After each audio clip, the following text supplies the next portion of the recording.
بسم اللہ الرحمن الرحیم۔ میں نے علی رضی اللہ تعالی عنہ کو یہ فرماتے ہوئے سنا کہ رسول اللہ صلی اللہ علیہ وآلہ وسلم نے فرمایا کہ مجھ پر جھوٹ مت بولو، کیونکہ جو مجھ پر جھوٹ باندھے گا وہ دوزخ میں داخل ہوگا۔ میں نے کبھی آپ سے رسول اللہ صلی اللہ علیہ وآلہ وسلم کی احادیث نہیں سنی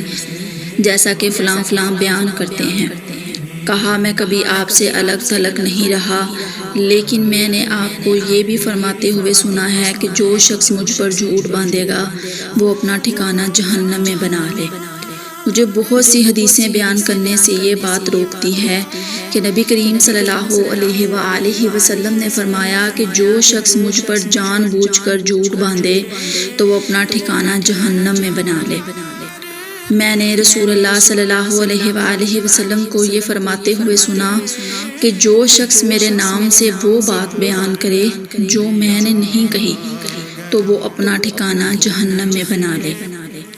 وہ رسول اللہ صلی اللہ علیہ وآلہ وسلم سے کہ اپنی اولاد کا میرے نام کے اوپر نام رکھو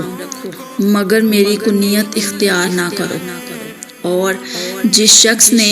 مجھے خواب میں دیکھا تو بلا شبہ اس نے مجھے دیکھا، کیونکہ شیطان میری صورت میں نہیں آ سکتا، اور جو شخص